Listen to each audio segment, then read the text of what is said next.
Hi friends, നമസ്കാരം. ഞാൻ റഫീഖ് പെരുമ്പാവൂർ. അപ്പോൾ നമ്മൾ ഒരു പുതിയതായിട്ടൊരു മുട്ടനെ എടുത്തിട്ട് 5 മാസം കൊണ്ട് അവൻ്റെ വളർച്ച എങ്ങനെയാണെന്നാണ് ഇപ്പോൾ ഈ വീഡിയോയിൽ കാണിച്ചു തരുന്നത്.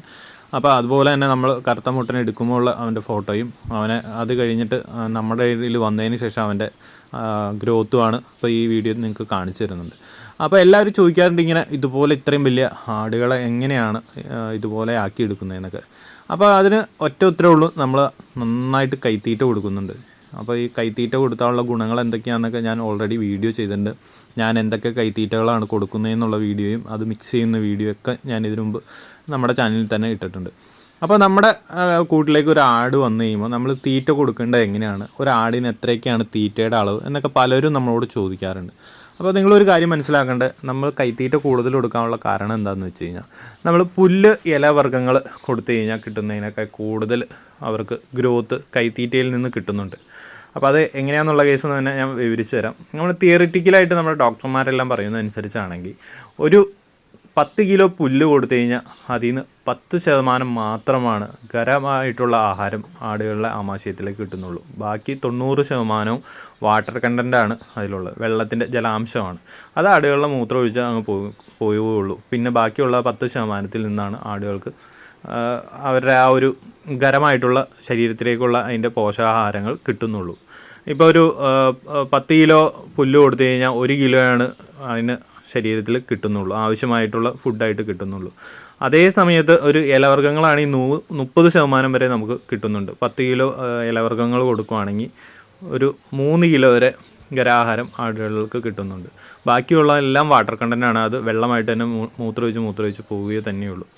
അതേസമയം നമ്മുടെ ഖരാഹാരം നമ്മൾ കൊടുക്കുന്ന കൈത്തീറ്റ അതിൽ 90% വരെ നമുക്ക് ഖരാഹാരം ആടുകളുടെ ആമാശയത്തിലേക്ക് കിട്ടുന്നുണ്ട്. അതിൽ വെറും 10% മാത്രമാണ് വാട്ടർ കണ്ടൻറ്റ് വരുന്നുള്ളൂ. അപ്പോൾ ഈ വരുന്ന ഖരാഹാരമാണ് അതിനകത്തു നിന്നുള്ള പ്രോട്ടീനും അതേപോലെ അയണും കാര്യങ്ങളൊക്കെയാണ് ആടുകൾ ശരീരത്തിലേക്ക് കൺവേർട്ട് ചെയ്തെടുക്കുന്നത്. അതേ സമയത്ത് പുല്ല് ഇലവർഗ്ഗങ്ങളൊക്കെ നമ്മൾ ഒരു പരിധിയിൽ കൂടുതൽ കൊടുത്താലും രാവിലെ ആകുമ്പോഴേക്ക്, രാത്രി വയറ് നിറഞ്ഞ് കിടക്കുന്ന ആടുകൾ രാവിലെ എണീക്കുമ്പോൾ അവരെ വയറെല്ലാം ചുളുങ്ങി ഒട്ടിക്കിടക്കുന്നത് നമുക്ക് കാണാൻ സാധിക്കും. പലരുടെയും ഒരു സംശയമാണ്, എൻ്റെ ആടുകൾക്ക് ഞാൻ നന്നായിട്ട് തീറ്റ കൊടുക്കുന്നുണ്ട്, നല്ലതായിട്ട് ഇലയും പുല്ലും കൊടുക്കുന്നുണ്ട്, പക്ഷേ രാവിലെ എണീക്കുമ്പോൾ വയറെല്ലാം ഒട്ടിക്കിടക്കുന്നു എന്ന് പറയുന്നു. അപ്പോൾ ഇതെല്ലാം കണ്ടോ, 5 മാസം കഴിഞ്ഞുള്ളൂ നമ്മുടെ അടുത്ത് വന്നിട്ട്. മുട്ടനാടിൻ്റെ വീതിയും നല്ല രീതിയിൽ വയറെല്ലാം കൂടിയിട്ടുണ്ട്. നമ്മൾ നല്ല രീതിയിലുള്ള കൈത്തീറ്റ ഇവർക്ക് കൊടുക്കുന്നതുകൊണ്ടാണ്. അപ്പോൾ ഒരു ദിവസം നമ്മൾ ഏകദേശം എത്ര വെച്ച് കൊടുക്കുന്നു എന്ന് ഞാൻ കറക്റ്റ് അളവ് പറഞ്ഞുതരാം. നമ്മുടെ ഒരു 50 കിലോയുള്ള ആടിനാണെങ്കിൽ നമ്മളൊരു 300 ഗ്രാം ഒരു നേരം നമ്മൾ കൈത്തീറ്റ കൊടുക്കുന്നുണ്ട്. അപ്പോൾ 300 2 നേരം കൊണ്ട് 600 ഗ്രാം വരെ കൊടുക്കുന്നുണ്ട്. ഏകദേശം 100 കിലോയുള്ള ആടിനെല്ലാം നമ്മൾ കൊടുക്കേണ്ടത് ഒരു നേരം 1 കിലോ തീറ്റ വെച്ചാണ് കൊടുക്കേണ്ടത്. നമ്മൾ അതുപോലെ പുല്ല് വർഗ്ഗങ്ങളും ഇലവർഗ്ഗങ്ങളും നമ്മൾ കൊടുക്കാനുണ്ടെങ്കിലാണ് നമ്മൾ നോർമൽ കേസാണ് പറഞ്ഞിരിക്കുന്നത്. ഇനി പുല്ല് ഇലവർഗ്ഗങ്ങളും കുറവാണെങ്കിൽ നമ്മൾ കൈത്തീറ്റയുടെ അളവ് കൂട്ടുക തന്നെ വേണം. പക്ഷേ ഇതുകൊണ്ട് കുഴപ്പം എന്താണെന്ന് വെച്ച് കഴിഞ്ഞാൽ എക്സ്പെൻസ് കൂടും. നിങ്ങൾക്ക് എക്സ്പെൻസ് മീറ്റ് ചെയ്യാനുള്ള വരുമാനം ഉണ്ടെങ്കിൽ മാത്രമാണ് ഇതുപോലെ കൈത്തീറ്റ കൊടുക്കാമുള്ളൂ. കാരണം നമുക്കിവിടെ ബ്രീഡിങ് ചെയ്യുന്ന അവർക്കുള്ള ഫുഡിനുള്ള കാശ് അവർ തന്നെ ഉണ്ടാക്കുന്നുണ്ട്. അതുകൊണ്ടാണ് നമ്മൾ ഇതുപോലെ കൈത്തീറ്റകൾ കൊടുക്കുന്നത്.